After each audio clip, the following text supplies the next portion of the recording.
Ladies and gentlemen, good morning and welcome to earnings call of Equitas Small Finance Bank Limited. Financial performance of Q2 FY26. We have with us today Mr. P.N. Vasudevan, MD and CEO, Mr. Sridharan N, CFO, Mr. Jagdish J, Head of Assets, Mr. Murali Vaidyanathan, Senior President and Country Head, Branch Banking, Liabilities, Product and Wealth, Mr. Gopal Krishnan G, Head Treasury, Mr. Suresh, Head Strategy and Business Intelligence, Mr. Sundaraman D, Head Investor Relations, Mr. Abhishek, Specialist Investor Relations. As a reminder, all participant lines will be in the listen-only mode, and there will be an opportunity for you to ask questions after the presentation concludes. Should you need assistance during the conference call, please signal an operator by pressing star, then 0 on your touchtone phone. Please note that this conference is being recorded. I now hand the conference over to Mr. P.N. Vasudevan. Thank you and over to you, sir. Thank you. Good morning, everyone, and thank you for taking the time to join this call. Let me start with a few staff-related changes. Dheeraj, who was handling our investor relations and strategy, is moving on after about 10 years stint with the bank. A big thanks to you, Dheeraj, for your valuable contribution to Equitas, and our best wishes to him as he moves on to new opportunities outside of the bank. I am pleased to introduce Suresh, who has been elevated as Head Strategy and Business Intelligence. Suresh has been with the bank for over 9 years. Initially, he was handling strategy for assets, and for the past 7 years, he has been driving strategy for our liability division. In his new role, he will be responsible for strategy and business intelligence for the bank. And Sundaraman, who was supporting Dheeraj in investor relations, will now head the same, supported by Abhishek. I'm sure many of you might have already met and interacted with these two gentlemen. Now let me come to the business of the bank. I would like to take this up in 3 parts, namely, 1. Are there sufficient indicators to show whether the stress we have been experiencing over the past 4 quarters is behind us? Second part of my comments would be, what are the key internal drivers that we have in place to deliver consistent and quality growth over the coming years? And third, what's the external market demand and potential?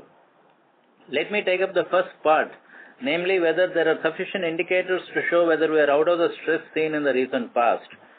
The stress was principally coming from the microfinance portfolio, with micro loan against property, MLAP, specifically in Karnataka, adding to the stress in the last 2 quarters. In microfinance, at the industry level, we see many positive trends like, 1, the overall loan outstanding at the sector, which was about 4.4 lakh crores in March 24, came down to about 3.75 lakhs in March 25, and further down to 3.5 lakh crore in June 25. This indicates the willingness of the players in the industry to show restraint in growth to enable more focus on quality of lending over the last year and a half. The second indicator I see is that the percentage of customers at the sector level who had 4 or more lenders was about 22% in March 24, which has come down to 12% in March 25 and further down to 10% in June 25.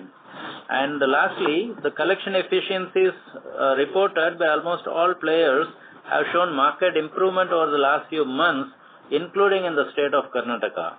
While these are positive trends at the sector level, at Equitas level also we see many positive trends. While our X-bucket collection efficiency has been consistently moving up, other parameters such as slippage from X to OD bucket and the 1 to 90 bucket size has been consistently coming down. Jagdish, in his opening comments, will be elaborating further on some of these trends.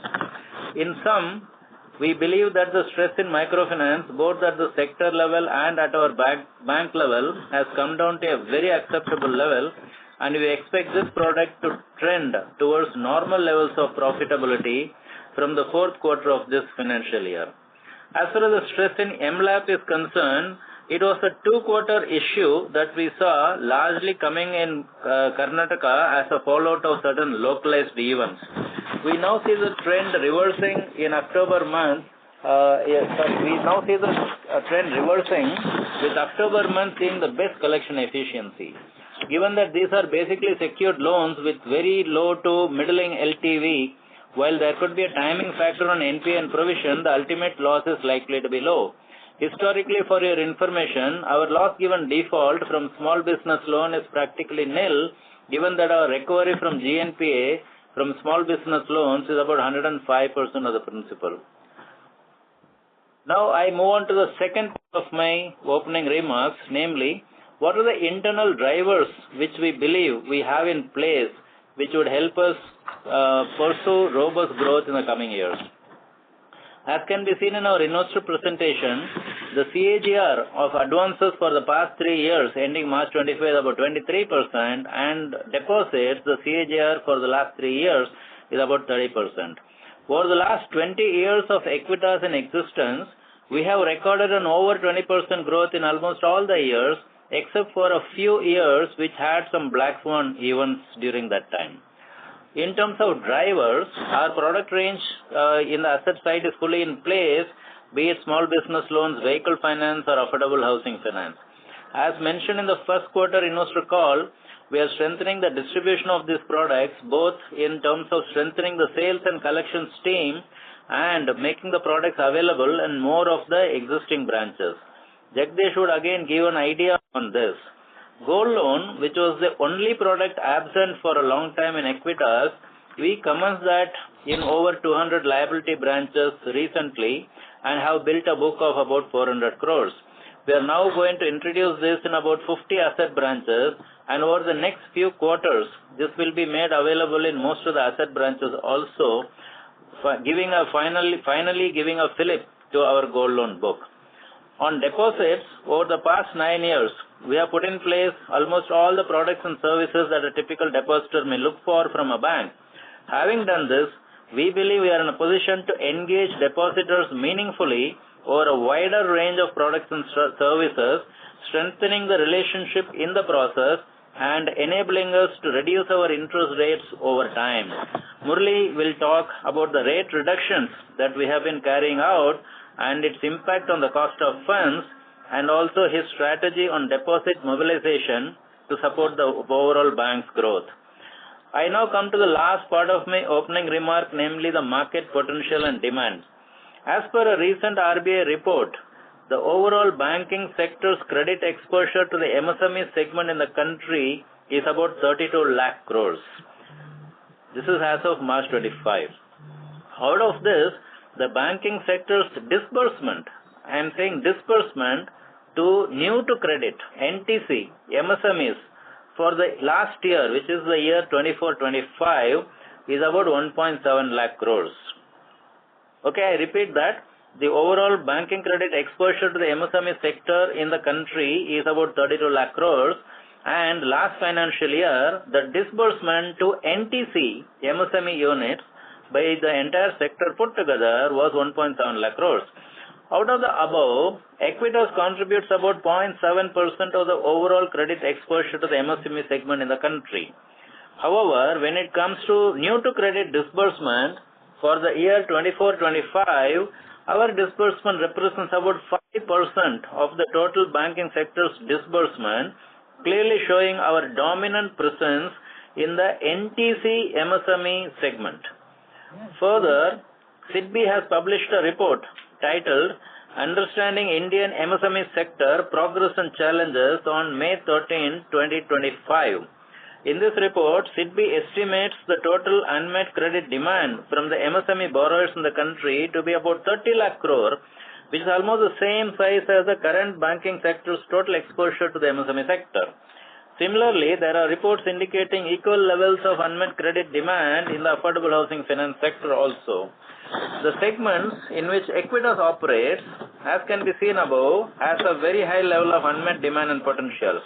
At Equitas, we have established over the last 12 to 15 years strong domain knowledge and capability to address the credit needs of borrowers from these segments.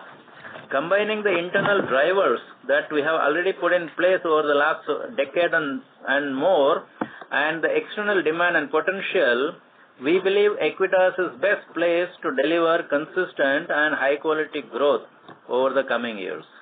With this, I would now like to hand over to Sridharan, CFO.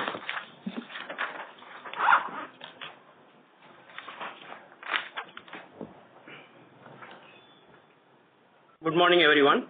Thank you for joining us today for the Q2 FY26 earnings calls of our bank. I appreciate your continued interest and support. Let me take a few minutes to walk you through the financial performance for the quarter, while most of these details are also available in our investor presentation. We reported a net interest income of 774 crores and other income of 224 crores, bringing the total net income to 998 crores for the quarter. The yield on advances adjusted for IBPC declined by 33 basis points on quarter to 15.73%, primarily due to a reduction in the microfinance mix. Our net interest margin stood at 6.29% compared to 7.69% in the same quarter last year, reflecting the contraction in the microfinance portfolio. The bank reported a PAT of 24 crores for Q2 FY26 as against a loss of 224 crores in Q1 FY26. Return on assets and return on equity were 0.18% and 1.65% respectively. On the cost front, operating costs remain flat sequentially, supported by a 5% decline in other operating expenses.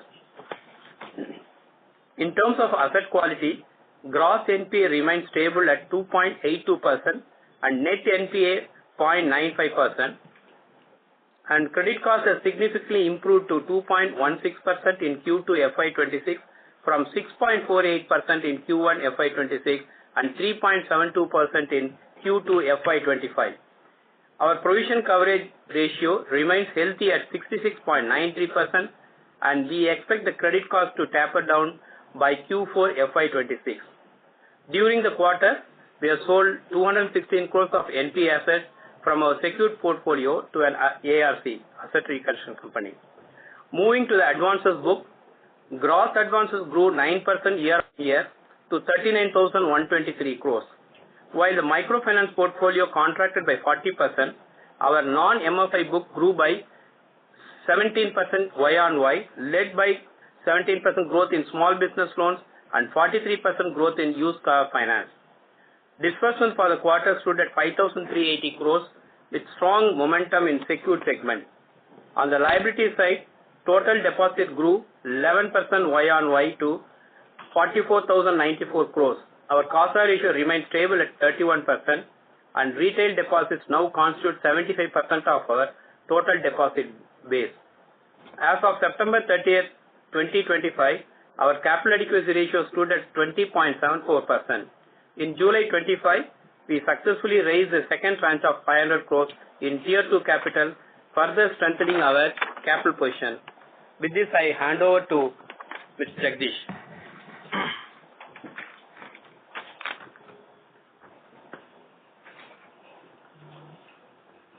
Good morning, everyone. We have closed the quarter with gross advances of 39,123 crores, reflecting a growth of 9% year-on-year and 4% quarter-on-quarter, which is driven by a healthy uptick in our disbursements. Let me walk through to some key highlights. Microfinance disbursement have resumed this quarter, helping us to maintain the MFI book at around 10% of overall advances mix. Disbursements in Q2 financial year 26 surged 156% quarter-on-quarter, reaching 682 crores, up from 266 crores in quarter 1. On the non-MFI front, we have delivered our highest ever quarterly disbursements, totaling to 4,700 crores in quarter 2, which is a 20% growth in year-on-year and 45% growth in quarter-on-quarter. Our non-MFI secured book now stands at 35,730 crores, marking a 17% year-on-year growth. Within our small business loans, which is a flagship product, the micro LAP saw a robust 39% year-on-year growth. And vehicle finance which grew by 10% year-on-year to 9,800 crores. In that, both used commercial vehicles and new commercial vehicles shown a significant growth. Used commercial vehicles at 25% year-on-year and new commercial vehicles, used cars at 43% year-on-year. Our strategic focus remains on the used commercial vehicles and used cars. And coming back to housing finance, which has grown at 15% year-on-year and 4% quarter-on-quarter, now at 5,066 crores. And MSE finance, which has grown by 36% year-on-year, reaching 1,851 crores. And microfinance portfolio stands at 3,392 crores, and it is expected to grow, driven by our improved disbursements in the coming quarters. And coming back to the yield and asset quality front, the yield on gross advances declined by 33 bps quarter-on-quarter to 15.73. This is primarily due to the lower contribution from the MFI mix. On the non-MFI yields, it remains stable at 15%, underscoring the strength of our secured portfolio. Our asset quality continues to improve. The net slippages reduced to 3.78% in quarter 2, down from 4.77 in quarter 1. In value terms, the net slippages reduced to 355 crores, down from 453 crores from Q1.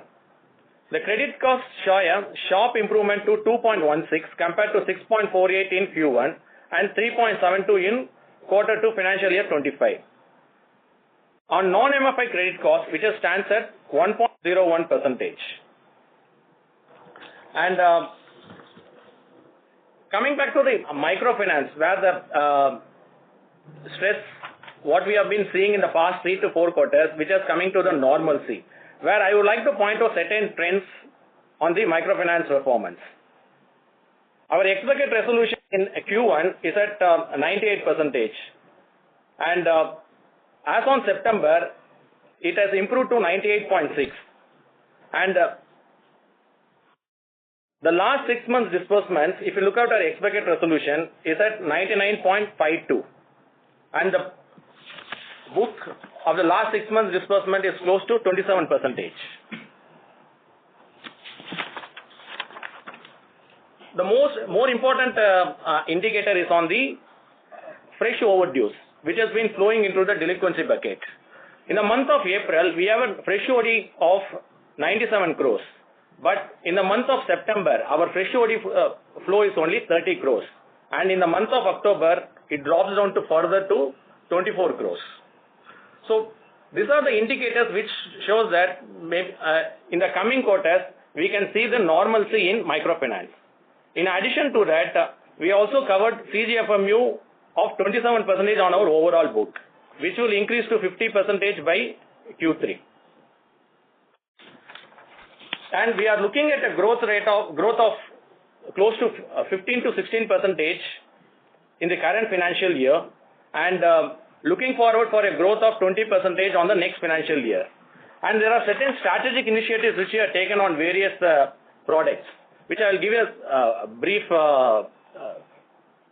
description.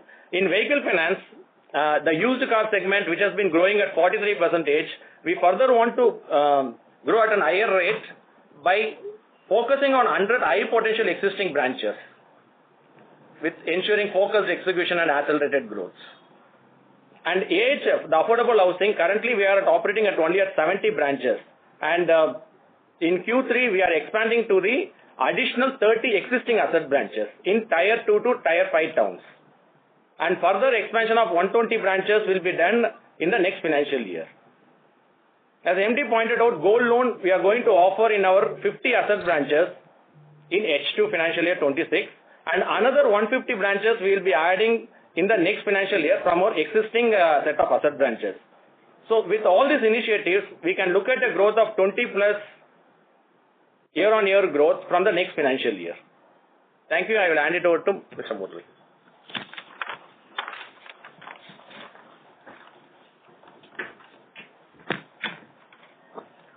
Good morning, all. Just to give you a snapshot of what happened, we have grown deposits at 11%, and RTD grew by 11% year on year, and CASA compared to last quarter we gained more or less flat, but we gained still 1%. Our primary driver is how do we enhance customer stickiness through relationship management, so that, as our MD mentioned, over a period of time, the differential between us and the bigger banks in terms of cost of funds, how do we bridge it? That's the journey which we are into it. This year, during Q1 and Q2, we have done 3 rate changes on SA and TD, and this will be on a continuous basis because our proposition in terms of household segments, today we believe we have investment account, we have ASBA, we have a trading account, and we are enhancing our relationship channel. Just to give you all a snapshot, 60% of the book is into the premium or HNI segment, which is elite proposition. So we are strengthening that proposition in 2-tier mode. Elite being the mid-level, we are going to launch something called Elite Light, which is going to be anything between mass affluent and HNI. And for HNI, we are going to have Elite as a proposition, and in coming quarter end, we can see Elite Plus as a model which is going to cater to the HNI Plus category. Now, why we are going in this direction? Because we have seen in our book at this point of time, we have 35,000 ASBA customers and 35,000 SIP customers, and we have 20,000 broking accounts, which is actually, when engaged properly, is giving us a much better ATS, RV, and most importantly, the relationship part getting the deepening. And we are also going into the family banking as a route. We have been on this journey for last 6 months, last quarter also. Now we have crossed 25,000 families who are banking with us, and we are seeing close to 4,000 crore of RV coming from there, which means it's not only individual when we started as a saver, as a mode, then we migrated individual into saver plus investor plus trading. Today we are saying that along with investor and trading and broking account, we are going to have family banking as a key proposition.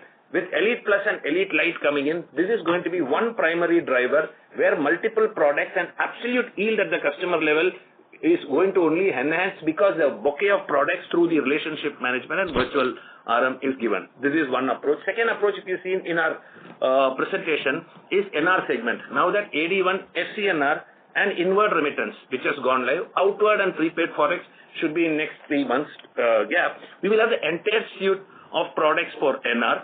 So to make NR proposition and NR affluent customer coming in, we have launched already EPIC, which is an NR elite equivalent program, and we are targeting specific segments in NR as an opportunity. For example, seafarer as a segment is our key segment, and we would have read in recent thing also 1 in 5 seafarer is going to be from India. So NR is going to be one proposition where combination of rupee deposit, FCNR and FCNR what we launched recently, we saw a good number of existing customers at this point of time actually supporting us and also seeing a better return and backed by inward and outward remittance. So NR is one key proposition which is going to help us to reduce the cost of fund for a simple reason. As we are aware, less than 1 year, NR I cannot book any FD. So which means a good proposition backed by SA, backed by SCNR, backed by investment account, and that's going to be the journey in NR. Third is the institutional segment, what we have mentioned. We have already got the PFMS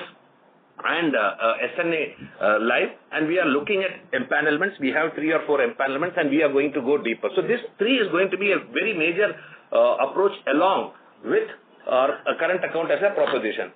When coming to ASBA, this quarter, I think we did something close to 6,000 crores of blocked funds for IPOs, and through our new mobile app, which is Equitas 2.0, we could see a good appreciation from consumers because we have crossed 4 lakhs download, and importantly, 90% of our ASBA customers are using mobile banking as a route. I think this is one significant inch up, and we will strengthen the ASBA in coming days because our work in progress backed by current account, we will have AFs also coming into it. So ASBA is a key driver to drive value, and ASBA being a customer, the entire yield and increasingly multiple product holding is going to be one key approach for us. And third thing is, as we move on, the differential what we have mentioned in our investor presentation, it should be not more than 1 or 1.1 as an absolute cost of fund journey.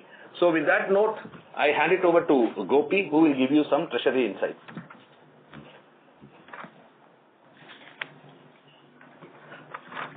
Thanks, Murli. Good morning, everyone. The quarter went by, as with respect to the market, was very volatile, driven by overnight global news flow and big ticket announcements by the Union government. US Fed recently cut rates in line with expectations. However, the uncertainty as to the future rate cuts has seen US Treasury yields rise post the FOMC decision. For equities, rupee and broader markets, the trade tariffs continue to be a source of concern, with India actively seeking to diversify export markets. Domestic CPI is expected to remain within MPC's inflation target. Government bonds saw the benchmark 10-year yield hardening by roughly 25 bps during the quarter, peaking towards 6.65%, mainly attributed to change in RBI MPC stance and announcement of GST 2.0, causing the market to initially price in a larger fiscal burden, coupled with likelihood that any future rate cuts would be off the table. Volatility is thus likely to continue across asset segments, and we remain watchful in near term. Coming to Equitas, our treasury income stood around 34 crore during Q2 FY26. Thank you. Back to the operator. Thank you very much. We will now begin the question and answer session. Anyone who wishes to ask a question may press star and 1 on their touchtone telephone. If you wish to remove yourself from the question queue, you may press star and 2. Participants are requested to use handsets while asking a question. Ladies and gentlemen, we will wait for a moment while the question queue assembles. The first question is from the line of Rinesh from ICICI. Please proceed. Hello, am I audible? Yeah. Yeah, hi, sir. Sir, first of all, congrats on showing improving trends in such a challenging time. So just two things. One on the NIM side, right? So obviously, we have been changing the AUM mix more towards secured book, and now our cost of fund benefit has also started kicking in. So where do you see the entire NIM trajectory settling over next 2 to 3 quarters? Given going ahead, I mean, AUM mix more or less is going to remain same. So where do you see NIM settling ultimately over next 2 to 3 quarters?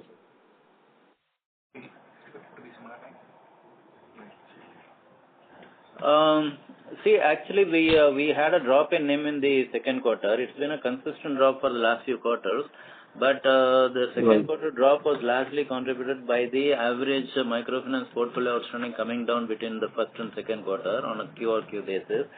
And as you have indicated in the presentation, the average loan outstanding in MFI is expected to actually marginally inch up between Q2 to Q3, which means that MFI will no more be a contributor to NIM drop, and the rest of the book is not an issue fundamentally. So we expect the NIM drop to actually reverse in the third quarter. And so from there on, we expect the NIM to actually strengthen. Maybe between third and fourth quarter, we expect the NIM to actually go up in both the quarters, contributed both by the fact that there will be a larger amount of growth on the asset side, and also a reduction in the cost of funds, which we have seen that trend is expected to continue. And so we expect the NIM to actually go up between the third and fourth quarter. No, I get it. Actually, my question is slightly from a medium-term perspective. So, if you look at historically, your NIM used to be in the range of 8.5 to 9%. Obviously, at that point in time, our MFI used to be significantly higher, which will not be the case going ahead. So, how do you see the steady state NIM settling? I mean, whether it will settle at 7%, 7.5%, what is your internal assessment about that? See, currently the NIM is 6.3%. I guess, it's very difficult to give you an exact point by which it will move up. But by end of the year, I think the 6.3 should cross 6.5. And on an ongoing basis, on a steady state basis, I think we should be looking at anything between 6.5 to 7 as a steady state. Okay, got it. So again, related to that, if you now work on the ROE tree, it's 6.5 to 7% NIM, with the cost to asset at 1.5, or even if let's say it improves to 5%, the operating profit run rate will be, significantly lower than what it used to be. So, I mean, what are the strategies in place to take this PPOP to ROA to at least, about 2.5%, which is not the case currently. So what is your thought on that, sir? See, basically, we should be able to look at a steady state ROA of anywhere around 1.5% plus. So that's the goal that we are looking at in the short to medium term. Yeah. Got it. Would you like to share any initiative around that or not? Yeah, I mean, all the various factors that we have mentioned in the opening remarks should all aid that in terms of asset growth. Fundamentally, it's all down to a question of growth because our operating cost, if you can see, I think we have mentioned this in the past also, our operating cost is kind of fixed in nature. It's not that variable in nature. So even when we don't do business, the operating cost will be practically where it is. So the growth is the one which will help us leverage the investments and costs that we are incurring.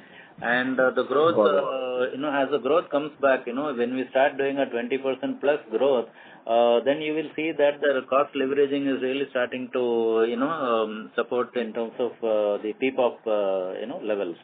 And credit cost, I think as Jaggi mentioned, we should settle down at 1.5 to 1.7% levels. So the combination of these two is where we expect a steady state 1.5% kind of ROA.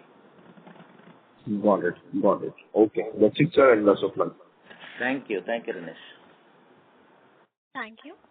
The next question is from the line of Shailesh Kanani from Centrum Broking.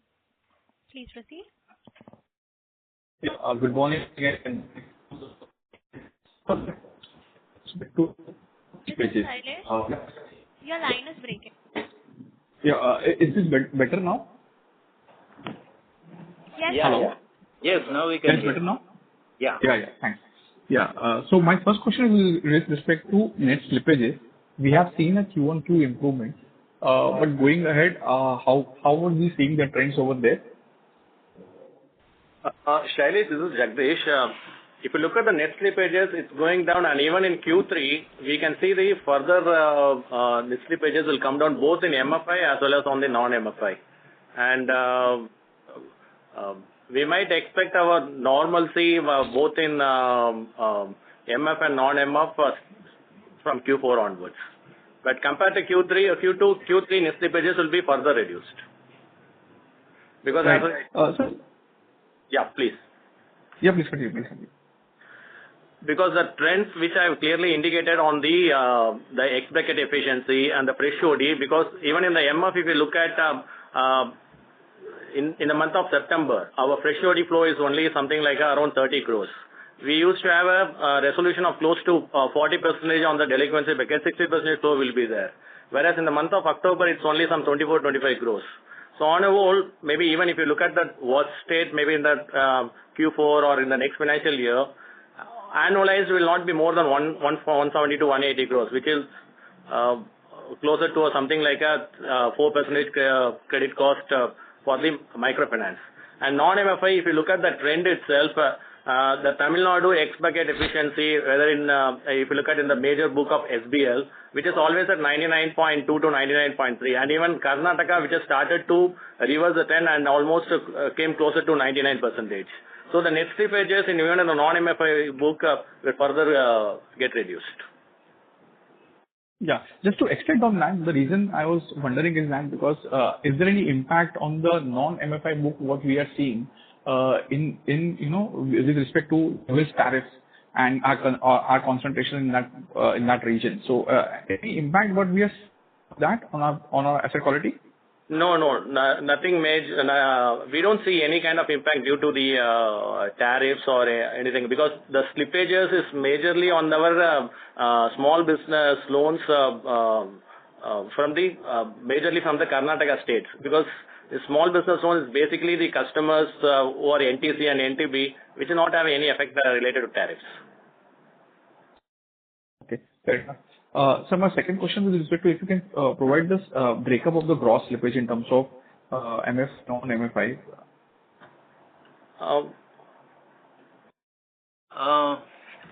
See, this time we have not given the gross slippage, right? We have not put that because there's so much of confusion in the way people are doing that, and it becomes so difficult to make interfirm comparison. So that's why we've taken it off and given the net one.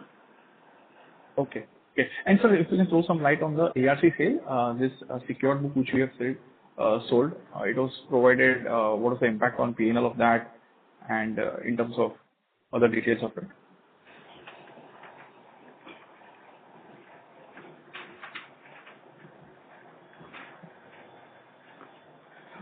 This is Sridharan. See, we have sold to NRC, ARC, NPA advances amounting to 216.46 crores, and the provisions held against was 184.53 crores, and the excess provision of 40 crores have been reversed back to the P&L account. Yeah. Okay. Okay. Thanks, sir. So, and thanks. Best of luck. Thank you. Thank you, Silas. Thank you. The next question is from the line of Rajiv Mehta from Yes Securities. Please proceed. Yeah, sir. Hi. Congrats on improved performance. Sir, firstly, clarification with regard to that additional standard asset provision of 185 crore which we created in the previous quarter. How much was the utilization in this quarter? It's about 58 crores. Basically when we did that provision in the first quarter, we analyzed our book including the X-bucket MFI book and took out a certain segment of customers who are having more than 3 lenders as a potential stress borrowers, and we made a additional one-time standard asset provisioning of 75% on that. Now that book is being monitored separately, and some of that book will obviously flow into NPA, and when that flows into NPA, then we'll start making a regular provision, and some of the customers might have closed their account, so obviously that stress has gone out, and for the remaining customers the loan outstanding would come down based on the repayments, and to that extent the stress again comes down. So based on this, we calculate what is the amount of provision that is not required for that portfolio, and that turned out to be 58 crores for the second quarter. Got it. So it is meant for utilization. So when we earmark the pool of MFI loans will run down or either will flow forward, you will keep on utilizing this full 125 crore in the coming 2-3 quarters, right? It will not be held back. That's right. It was made on a one-time basis based on a formula, and that formula will be applied consistently on every quarter, and what will be the resultant outcome will be taken into account. Correct. For example, just to give you an idea, in the second quarter,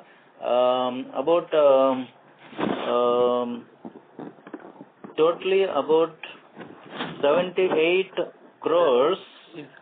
Principal this one. Yeah, 78 crores did not require the provision, standard asset provision, but out of that what happened is 38 crore had moved into NPA, so it changed into NPA provision, and the remaining was a rundown, so that was actually the one which flows back to the reversal.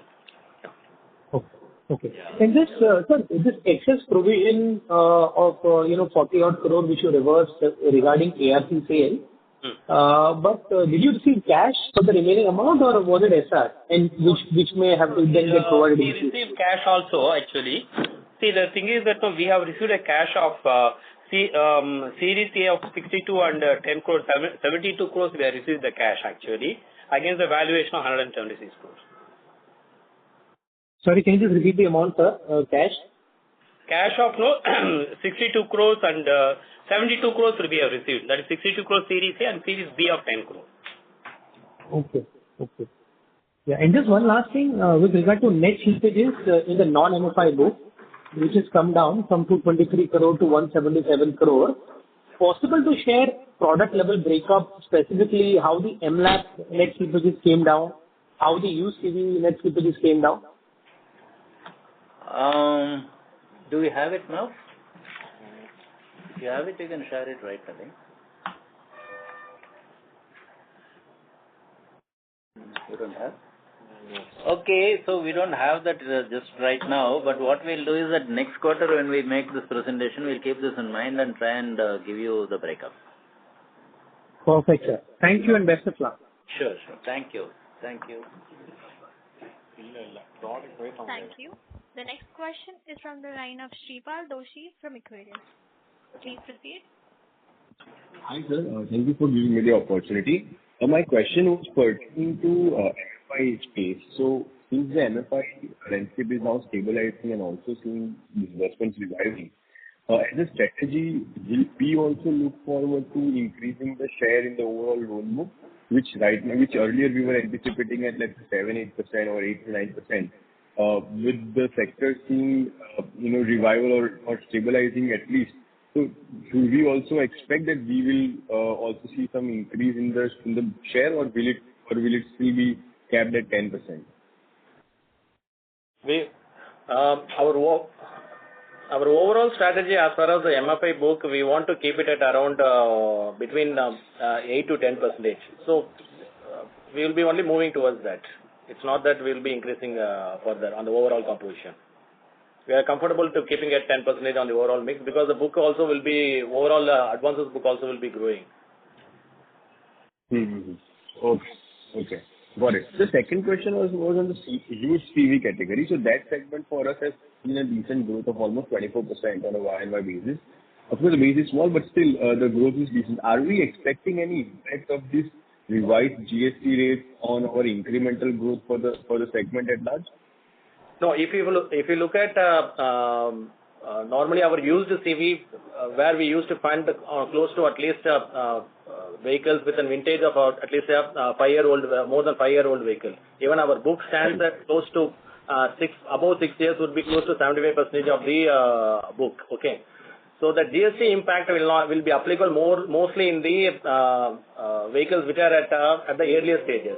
After 5 to 6 years, there won't be that much of impact on the vehicle rates. So we don't see much of impact. Even in the October month disbursements, we haven't seen any kind of impact as such due to GST. Got it. So then in that case, when you say it will not be there after 5 years, the impact, what sort of an impact do you see? Will it be like for the let's say below 5 years sort of a category? Will it be in the range of 8 to 10%, or based upon your understanding what it will be? It's basically on the maybe less than 3 years, it will be around some 3 to 4% kind of impact on the prices, not more than that. Okay. Got it, sir. Thank you so much, sir, for answering my question. Thank you. Thank you. The next question is from the line of Parth Gutka from BNK Securities. Please proceed. Yeah, hi, sir. Thanks a lot for the opportunity. So first, my first question is, you have mentioned that disbursement in Karnataka are being done with more conservative guardrails. So can you just elaborate on that? And my second question is, you have changed the repayment rate to the monthly repayment rate within MFI. So what proportion of the portfolio was, had been changed, and what was it earlier? Yeah, thank you. So, related to the first factor on the guardrails, Equitas plus 2 other lenders where we can fund to the client. That is one of the parameter. The other parameter is the indebtedness should not exceed more than 2 lakhs when we fund. Okay. As far as Karnataka has been concerned, what we have done is people can have only one lender loan and Equitas, 1+1. Beyond that, we won't be funding it. We will be rejecting those customers. Similarly, we kept the indebtedness to 1.5 lakhs. So these are the additional norms which we have considered in Karnataka, and we are looking at cautiously on that particular book. That book is close to only 7% of our overall advances. And on the MFI part, okay. On the can you repeat the second question? Monthly repayment. Okay. So we just started in the month of August. Currently, our 41% of the book, we have changed it from the 28 days to the monthly repayment frequency mode. And this will help us to improve our expected collections because the monthly repayment board the demand will complete before 15th of that particular month. So the team will have a further time to any delay in collections for a day or two, which will give us sufficient time to improve our expected resolutions. Sure, sir. Thank you. Thank you. Thank you, Parth. Thank you. The next question is from the line of Disha from Motilal Oswal. Please proceed. Hi, sir. I wanted to ask you just one question. So, credit cost has improved sharply to 2.16%. So, can you guide on the medium-term credit cost? What do you expect, and what will be the impact due to ECL on the credit cost?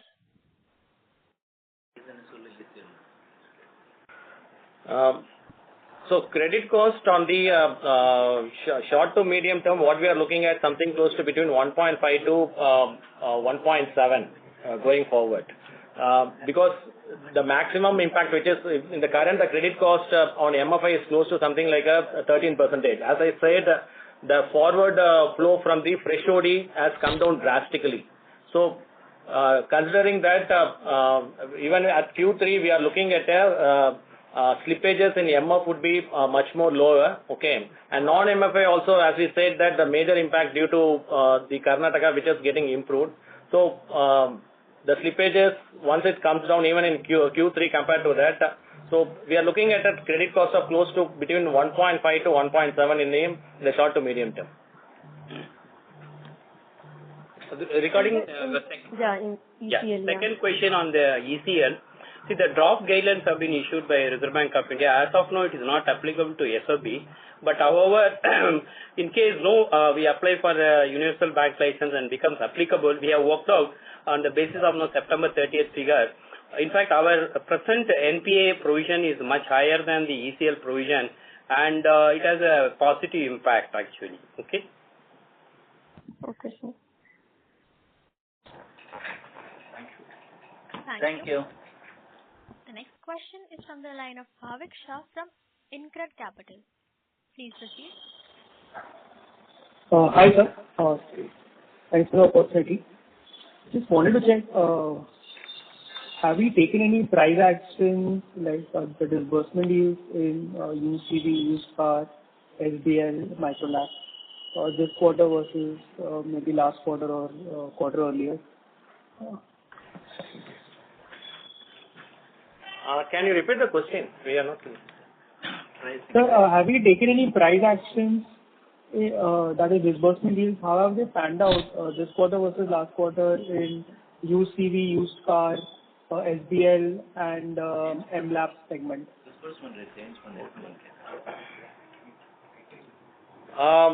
We have not changed. We have just maintained that. And maybe it might go up in certain segments, maybe in micro lab segments as well as on the used CV in Q3. But Q1 and Q2, we didn't made any changes on the disbursements. And so we are not even expecting any competitive intensity pressures there, or how is it? As the MD clearly said, the unmet demand is clearly huge. Okay, so we have our major distribution network has been primarily focused on the tier 2 to tier 5 locations. So, and basically we cater to the NTC. So we don't see much of the competitive intensity in that particular market. Okay, sir. So thanks for the opportunity. Thank you. And good luck for future quarters. Thank you, Bhavik. Thank you. The next question is from the line of Abhishek from HSBC Securities. Please proceed. Hi, good morning, Vasu and team. My question is on disbursements, and I think it makes a lot of sense that, as growth comes back, you get operating leverage and all of that. So what kind of disbursements run rate are you targeting now in microfinance? So maybe if you can share, what is the run rate in October, how you see it building up. And also in non-microfinance, is this likely to accelerate because some of the segments are already doing pretty well? But are you looking to increase? So if you can share some targets, maybe medium term or near term, whichever way you think it will. Yeah. So Even we clearly mentioned that regarding to the non-MFI segment, we have done an highest disbursement of 4,700 crores in this Q2. Okay. And including MFI, we are at something like a 5,300 crores. So we are looking at yes, the non-MFI disbursements will be increased, and the MFI will be in the range of maybe in Q3 will be in the range of between around 1,000 crores from the current level of 682 crores. Okay, and the comfort to increase it to 1,000 crores is in Tamil Nadu, Karnataka, both, right? Maharashtra, all three. Yeah, because of the trends that we are seeing. Yeah. Because of the trends that we have already shown, not only for Equitas and also for the industry trends which MD pointed out in his opening remarks. Okay, so there's that comfort. And non-microfinance from 4,700, what levels could it reach, say, in 3Q or 4Q? We don't want to get into a monthly projections and all that, right? But definitely, all the businesses should be able to increase their disbursements because there's still a lot of scope to go up. The demand clearly is there out there in the market, and from Q1 onwards, we have been strengthening our distribution. Both in terms of frontline sales staff in existing branches and taking some of these products to more and more of the other branches. So there's a lot of distribution strengthening that's happening. And gold loan, which is something I mentioned in my comments, we have been at it for about now nearly 1.5 years or so. And so our entire process systems, everything is in place now. We know how to handle gold loan now. And we have not had any kind of mishap in the gold loan business. Our GNPA in gold loan is hardly anything. And there have been a few frauds reported here and there, but they are of very negligible size and value. So we have got the comfort of knowing that we can handle gold loan in a very effective manner. And now not only the liability, the asset branches also are now getting into that product. And so there's a lot of drivers for growth in the bank. And so we should expect, as I mentioned, 20% plus advances growth is something that we should be comfortably looking at from next financial year onwards. Okay. And disbursement growth should be what level next year for this 20% advances growth? 15 plus at least, right? Yeah, I guess so, but often I'm not able to comment because, microfinance disbursement growth will be at a very different level compared to affordable housing finance. And gold loan, the disbursement will be very high compared to the advances growth. So it's a little bit of a combination of so many product tenures and all that. So often I'm not able to comment whether it's a 15% disbursement growth will lead to 20% advance growth. I'm not able to really comment on that. Sure. No worries, I'll work that out. The second question was, this branch addition. So some of the branch addition, sorry, if you can come back. We are unable to get your point. We are losing you. Oh, okay. Is it better? Yeah. So some of the branch addition that you have planned, it will take time to spread those branches, right? So would it just lead to slightly more stubborn costs because you are adding branches and growth will take time to pick up and show up in terms of operating leverage? What we have mentioned is we are not adding as new standalone branches. We would be using the existing leverage of certain products and adding the products into our existing branches. Let's say an example, affordable housing finance, we have only 70 branches, whereas the small business loans in the tier 3, tier 4, which have close to some 350 branches, and overall they are operating at 500 branches. Okay. So we will be getting our AHF products in those particular segments. It just maybe only the manpower resource cost will get added, nothing else.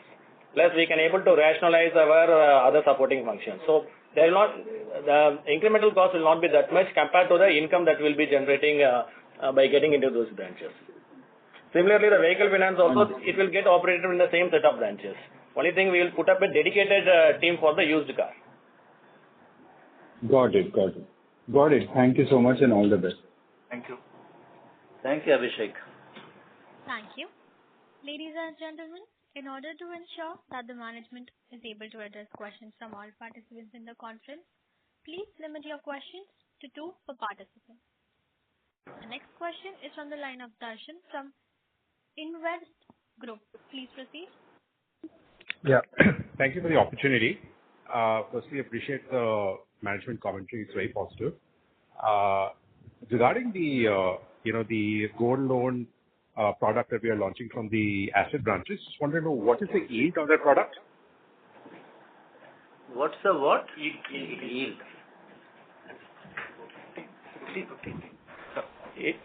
It would be around 15%. Around 15%. Okay. So that's lower than what the sort of the NBFC gold loan companies would be operating at, right? The NBFC gold loan, I mean, obviously we can't comment on their lending rate and all that. So I think we'll have to keep that response off the table. But yes, our current lending rate in gold loan is about 15%.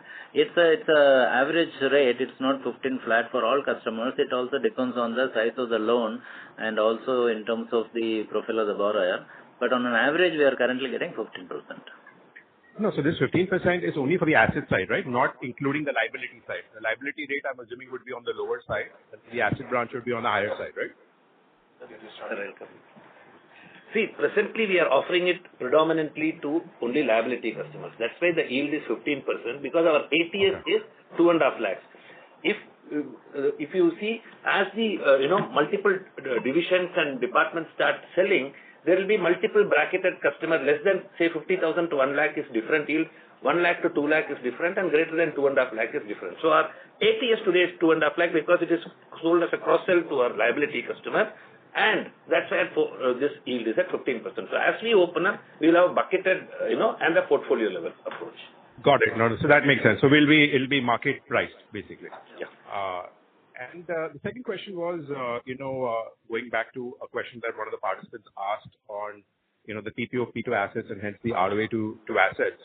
So obviously that has taken a knock because we have reduced our microfinance exposure.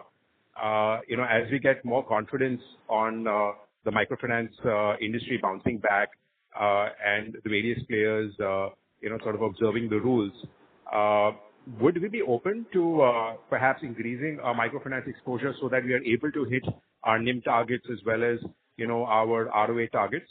So, beyond the 10%, maybe to like a 12 or 15%? No, currently we are not looking at it from that perspective. We would like to keep microfinance around the 10% level so that, if there's any further headwinds at any point in time. See, what happened last year, where microfinance was 20% of the book. And when the microfinance stress hit us, it kind of put the bank behind for almost 4 quarters now. You don't want that happening again and again, and you don't know when will the next headwind come or where it will come or how it will come. Nobody knows actually. So we don't want to do that and get into any further such kind of cycles. So currently our thinking is that we would like to retain it around the 10% level. So we get the benefit of the flip side of microfinance contribution when the times are good. And if there should be, at any point, God forbid, any headwind on microfinance, the impact on the bank should be lesser and we shouldn't kind of be put behind for so many quarters as happened in the last year. Got it. Appreciate the response and wish the team all the best for the future. Thank you. Thank you, Darshan. Thank you. And Darshan, you can also see that we are rolling out the affordable housing. 30 branches are getting extended this year, and next year in tier 2 to tier 5, another about 100 and odd branches affordable housing will be moved out. And so some of these are what we have discussed in the past, and some of these initiatives being rolled out should really help us in terms of not only just growth but also profitable and quality growth. Thank you. The next question is from the line of Suraj Das from Sundaram Mutual Fund. Please proceed. Yeah, hi sir. Thanks for the opportunity. Few questions have already been answered. A couple of questions only. So on the slide 7, in terms of this your yield coming down on the microfinance. Just wanted to check if you have taken any rate cut on the microfinance book or not. As you have mentioned, probably part of this is because of your average balances is coming down, and also part could be because your slippages are higher, so interest reversal would be higher. So wanted to check what could be the contribution of the interest reversal in this yield coming down from, let's say, 23.7 to 22.4.